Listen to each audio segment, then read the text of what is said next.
Hello കൂട്ടുകാരെ, എല്ലാവരും സുഖമായിരിക്കുന്നുണ്ടല്ലോ. ഇന്നും അമ്മൂസ് ട്രാവലോഗ് യാത്ര പോവുകയാണ്. ഇന്ന് ഞങ്ങളുടെ ഗ്രാമത്തിലെ പഞ്ചായത്തിലെ ഒരു ചെറിയ അമ്പലം, എന്നാൽ വളരെയധികം പഴക്കമുള്ളൊരു അമ്പലത്തിലേക്കാണ് ഞാൻ നിങ്ങളെ കൊണ്ടുപോകുന്നത്. അപ്പോൾ നമുക്ക് ആ കാഴ്ചകൾ കാണാം. ഞങ്ങൾ അമ്പലത്തിലെത്തുമ്പോൾ സന്ധ്യാസമയമായി തുടങ്ങിയിരുന്നു. നല്ല ഭംഗിയുള്ളൊരു അന്തരീക്ഷമാണ്. അപ്പോൾ ഈ അമ്പലത്തിലെ കാഴ്ചകളൊക്കെ ഞാൻ കാണിച്ചു തരാം കേട്ടോ. അതിൻ്റെ വിശേഷങ്ങളും പറയാൻ ശ്രമിക്കാം. അമ്മൂസ് ട്രാവലോയിലേക്ക് ഒരിക്കൽ കൂടി സ്വാഗതം. ഇരുമ്പനല്ലൂർ ശ്രീ കാർത്യായനി ക്ഷേത്രത്തിൻ്റെ തിരുമുറ്റത്താണ് ഞാൻ നിൽക്കുന്നത്. വളരെയധികം പഴക്കമുള്ള ഒരു ക്ഷേത്രമാണിത്. ഇവിടെ പലർക്കും ഇതിനെ പറ്റിയിട്ടുള്ള ഐതിഹ്യങ്ങളോ കഥകളോ ഒന്നും അധികം അറിയില്ല. അപ്പോൾ ഇതിനു വേണ്ടിയുള്ള അന്വേഷണത്തിലാണ് അവരും, കൂട്ടത്തിൽ ഞാനും. അപ്പോൾ ഇതുപോലെയുള്ള വിശേഷങ്ങളൊക്കെ ആയിട്ട് നമുക്കിനിയും കാണാം. ഇതിൻ്റെ വിശേഷങ്ങൾ ഞാൻ അന്വേഷിച്ചറിയുന്നുണ്ട്. അത് നിങ്ങൾക്ക് മുമ്പിൽ പറയാൻ കഴിയുമെന്ന് വിശ്വസിക്കുന്നു.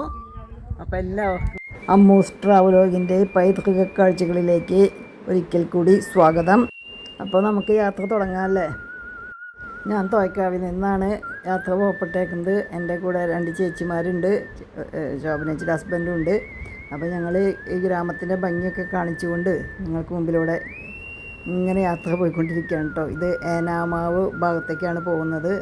ഏനാമാവ് പണ്ട് നിങ്ങൾ കേട്ടിട്ടുണ്ടാവുമല്ലോ. അപ്പോൾ ഞാൻ തോയ്ക്കാവിൽ നിന്നാണ് യാത്ര പുറപ്പെട്ടേക്കണത്. തോയ്ക്കാവിൽ നിന്ന് ഏനാമാവിലേക്ക് എത്തുന്നേക്കാളും മുമ്പാണ് ഈ അമ്പലം. ഈ ക്ഷേത്രത്തിൽ അടുത്ത ആഴ്ച ഉത്സവമാണ്. അപ്പോൾ അതിൻ്റെ ബാനറൊക്കെയാണ് ഈ കാണുന്നത്. നല്ല ഗ്രാമപ്രദേശമല്ലേ. ഇനി കാണുന്ന മതിലുകൾ ശ്രദ്ധിച്ചാൽ നിങ്ങൾക്കൊരു പ്രത്യേകത കാണാം. ഖത്തറിൻ്റെ ദേശീയ പതാകയുടെ കളറായിരിക്കും. അതെന്താ വെച്ചാൽ ഫിഫ നടക്കുന്ന സമയത്ത് ഇവിടുത്തെ ആൾക്കാർ ചെയ്ത പരിപാടിയാണ്. ഇവിടെ കുറേ ഖത്തറുകാരുണ്ട്, ഖത്തറിൽ ജോലി ചെയ്യുന്നവർ. അവരുടെ വീടുകൾക്ക് മുഴുവൻ ഖത്തറിന് ഐക്യദാർഢ്യം പ്രകടിപ്പിച്ചുകൊണ്ട് ആ പെയിൻ്റ് അടിച്ചിട്ടുണ്ടായിരുന്നു. അതിപ്പോഴും മിക്ക വീടുകളുടെ മുമ്പിലും കാണാം. ഇത് മക്കൾ സെൻ്ററാണ്. അവിടുന്ന് ഞങ്ങളിത് ഇപ്പോൾ ലെഫ്റ്റിലേക്ക് തിരിയാണ്. തൃശ്ശൂരിൽ നിന്ന് വരികയാണെങ്കിൽ റൈറ്റിലേക്ക്, ഞങ്ങൾ തൃശ്ശൂർ ഹോട്ടലിലേക്കാണ്, കാഞ്ഞാണി ഹോട്ടലിലേക്കാണ് പോണേ. അപ്പോൾ അത് ലെഫ്റ്റിലേക്ക് തിരിയണം. ഇവിടെ നിന്ന് കുറച്ചുള്ളിലേക്ക് പോയി കഴിഞ്ഞാൽ നമ്മുടെ അമ്പലത്തിൻ്റെ മുമ്പിലെത്തുന്നതാണ്. ഞാൻ ആദ്യമായിട്ടാണ് ഈ ക്ഷേത്രത്തിലേക്ക് പോകുന്നത്. അതുകൊണ്ട് എനിക്കും എത്ര ദൂരം ഉണ്ടെന്ന് അറിയില്ല കേട്ടോ. കുറച്ചേ പോകണ്ടു എന്നുള്ളത് പറയുന്നുണ്ട്. ഈ വഴിയൊന്നും എനിക്ക് തീരെ പരിചിതമല്ല. ഇങ്ങനെ ഒരു അമ്പലം ഉണ്ടെന്ന് കേട്ടിട്ട് കുറേ നാളായി. 1000 വർഷത്തിലധികം പഴക്കമുണ്ട് എന്നൊക്കെയാണ് കേട്ടിട്ടുള്ളത്. എനിക്കറിയില്ല, അതിനെ പറ്റിയിട്ടുള്ള ഐതിഹ്യങ്ങളൊന്നും എനിക്കറിയില്ല. ഞാൻ ഗൂഗിൾ ചെയ്ത് നോക്കിയപ്പോഴും എനിക്കൊന്നും കിട്ടിയില്ല. അപ്പോൾ അതിനെപ്പറ്റി ആർക്കും അത്രയധികം അറിവില്ല എന്നാണ് പറയുന്നത്. ഞങ്ങൾ അമ്പലത്തിനടുത്ത് എത്തി. ഇത് അമ്പലത്തിലേക്കുള്ള ബോർഡ് കാണുന്നു. ഞങ്ങൾ ക്ഷേത്രമുറ്റത്ത് എത്തുമ്പോൾ സന്ധ്യയായി തുടങ്ങിയിട്ടുണ്ടായിരുന്നു. അവിടെ എന്തൊക്കെയോ തിരക്കിട്ട പരിപാടികൾ നടക്കുന്നുണ്ട്, പണികൾ. അടുത്ത ആഴ്ച ഇവിടുത്തെ പൂരമാണെന്ന് അറിഞ്ഞു. മീനമാസത്തിലെ കാർത്തിക നക്ഷത്രത്തിലാണ് ഇവിടെ ഉത്സവം, പൂരം. അപ്പോൾ അത് ഇപ്രാവശ്യം വരുന്നത് ഏപ്രിൽ 2-ാം തീയതിയാണ്, മീനമാസത്തിലെ കാർത്തിക നക്ഷത്രം.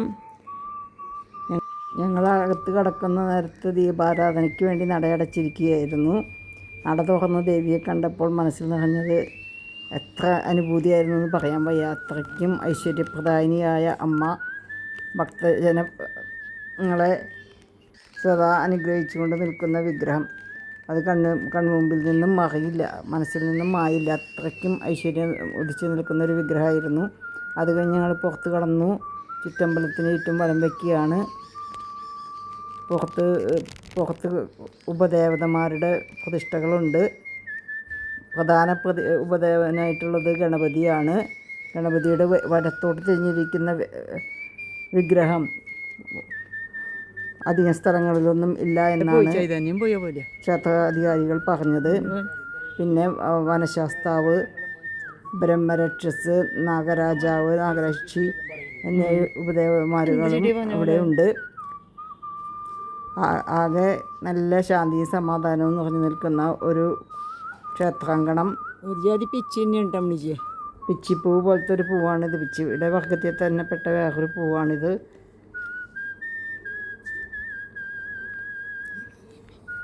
ധാരാളം അറ്റകുറ്റപ്പണികൾ നടക്കുന്നുണ്ടെന്ന് തോന്നുന്നു.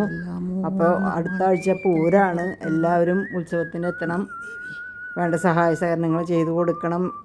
ഇവിടെ പിന്നെ കാർത്തിക വിളക്ക്, നവരാത്രിക്കാലം, ഇതൊക്കെ ഈ ക്ഷേത്രത്തിൽ പ്രാധാന്യമുള്ള കാര്യങ്ങളാണെന്ന് അറിഞ്ഞു. ഈ കാണുന്നതാണ് ഗണപതിയുടെ ഉപക്ഷേത്രം. വിഘ്നേശ്വരനായ ശ്രീ മഹാഗണപതി ഈ ഉപക്ഷേത്രത്തിലാണ് സ്ഥിതി ചെയ്യുന്നത്. അവിടെയും ഒരു ചെറിയ കാട് പോലെ ഒരു പ്രത്യേക രീതിയിലുള്ള പിച്ചകം കണ്ടു. കുറച്ച് കാര്യങ്ങൾ അപ്പോൾ അതൊക്കെ ചോദിച്ചിട്ട് നമ്പർ അമ്പലത്തിൻ്റെ ഗ്രൂപ്പിലായിരിക്കും. ഇതൊക്കെ നമ്മൾ ഇത് ചുറ്റമ്പലമൊക്കെ ഏതാർന്നു പറഞ്ഞ ചുറ്റമ്പലത്തിൻ്റെ മതിൽ ആ റോഡില്ലേ, ഇതൊക്കെ നമ്മൾ പണ്ട് കാലം മുതൽ ഇതായിട്ട്. സന്ധ്യാസമയത്ത് ഇതുപോലെയുള്ള ക്ഷേത്രാങ്കണത്തിൽ നിൽക്കുമ്പോൾ മനസ്സിൽ നിറയുന്ന സന്തോഷവും സമാധാനവും ആ ശാന്തി അനുഭവിച്ചറിഞ്ഞേ തീരൂ. അത് പണ്ടുകാലം തൊട്ടേ നമുക്ക് നമ്മുടെ രക്തത്തിൽ അലിഞ്ഞേർന്നതുകൊണ്ടായിരിക്കാം. ചെറുപ്പം മുതലേ സന്ധ്യാനേരത്തുള്ള ദീപാരാധന തൊഴാൻ വേണ്ടി ഓരോ അമ്പലങ്ങളിൽ പോയിരുന്നത് കൊണ്ടായിരിക്കാം. നമുക്കിങ്ങനെയുള്ള പ്രത്യേകിച്ച് അധികം തിരക്കൊന്നുമില്ലാത്ത ക്ഷേത്രങ്ങളിലെത്തുമ്പോൾ നമുക്ക് വളരെയധികം ഒരു സമാധാനം അനുഭവപ്പെടും. അപ്പോൾ അവിടെ നിന്ന് ഞങ്ങൾ യാത്ര പറഞ്ഞിറങ്ങുകയാണ്. ഇവിടെ എത്താൻ കഴിയുമെന്ന പ്രതീക്ഷയോടുകൂടി അപ്പം ഞങ്ങൾ ഈ അമ്പലത്തിനോട് യാത്ര പറഞ്ഞിറങ്ങുകയാണ്. കൂടി കാണാനാണ് ഉദ്ദേശം.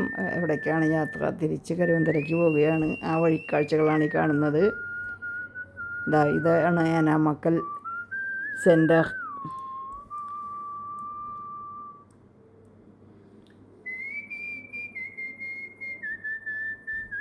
വളരെ ഭംഗിയുള്ള ഒരു പ്രദേശം അല്ലേ? അപ്പോൾ നിങ്ങളെല്ലാവരും എൻ്റെ ഗ്രാമത്തിൻ്റെ ഭംഗിനെ പറ്റി കണ്ടറിയണം കേട്ടോ. അത് വരണം. കായലുണ്ട്, എല്ലാം കൂടി വളരെ മനോഹരമാണ് ഈ സ്ഥലം. അപ്പോൾ എല്ലാവരും ഇവിടെ വന്നു കഴിഞ്ഞാൽ നിങ്ങൾക്ക് ബോട്ട് യാത്രയൊക്കെ നടത്താം. അങ്ങനെയുള്ള കാര്യങ്ങൾക്കും വരാം കേട്ടോ, ക്ഷേത്ര ദർശനം മാത്രമല്ല. അപ്പോൾ ഞങ്ങൾ കരുവന്തല അമ്പലത്തിൻ്റെ അടുത്തെത്താനായി. അപ്പോൾ കരുവന്തല അമ്പലത്തിനെ പറ്റി ഞാൻ പല വീഡിയോകളും ചെയ്തിട്ടുണ്ട്, അതുകൊണ്ട് ഞാൻ അതിനെപ്പറ്റി കൂടുതലൊന്നും പറയുന്നില്ല. അപ്പോൾ ഇനിയും ഇതുപോലെയുള്ള കാഴ്ചകളൊക്കെ ആയിട്ട് ഞാൻ നിങ്ങൾക്ക് മുമ്പിലെത്തും. നിങ്ങളുടെ ഓരോരുത്തരുടെയും സഹകരണം എനിക്ക് വളരെ വളരെ വിലപ്പെട്ടതാണ്. അതുകൊണ്ട് എല്ലാവരും ലൈക്ക് ചെയ്യുക, കമൻറ്റ് ചെയ്യുക, ഷെയർ ചെയ്യുക, സബ്സ്ക്രൈബ് ചെയ്യുക. എന്തിനാ ഇതിനൊക്കെ ഒന്ന് മടിക്കണേ? അപ്പോൾ എല്ലാവരും അതൊക്കെ ചെയ്യുമെന്ന് വിശ്വസിക്കുന്നു. അപ്പോൾ ഇതുപോലെയുള്ള കാഴ്ചകളുമായി നിങ്ങൾക്ക് മുമ്പിലെത്താൻ എന്നെയും അത് കാണാൻ നിങ്ങളെയും ദേവി അനുഗ്രഹിക്കട്ടെ. ഇതാ കരുവന്തല നടക്കിലെത്താനായി. കരുവന്തല അമ്പലത്തിൻ്റെ ഗോപുരമാണ് കാണുന്നത്. ഇതായി കാണുന്നത് കഴിഞ്ഞ വർഷം ശ്രീ സുരേഷ് ഗോപി വന്നിട്ടാണ് അത് ഭക്തജനങ്ങൾക്കായി തുറന്നു കൊടുത്തത്. ഗോപുരം. അപ്പോൾ ഇതുപോലെയുള്ള കാഴ്ചകളുമായി ഞാൻ നിങ്ങൾക്ക് മുമ്പിൽ വീണ്ടും എത്താട്ടോ. അപ്പോൾ ഇരുമ്പകനല്ലൂർ അമ്പലത്തിലെ ഉത്സവത്തിന് എല്ലാവരും എത്തുക. ഏപ്രിൽ 2 ഇവിടുത്തെ ഉത്സവം നടക്കുകയാണ്. അതിലെല്ലാ ഭക്തജനങ്ങളും പങ്കെടുക്കുക. നാട്ടുകാരും എല്ലാവരും സഹകരിക്കുക. ഇത്തരം ഉത്സവങ്ങളും ആചാരങ്ങളും എല്ലാമാണ് നമ്മുടെ നാടിൻ്റെ നാഡീസ്പന്ദനങ്ങൾ. നമ്മുടെ നാടിൻ്റെ പൈതൃകം കാത്തു സൂക്ഷിക്കാൻ നാം ഓരോരുത്തരും പ്രതിജ്ഞാബദ്ധരാണ്.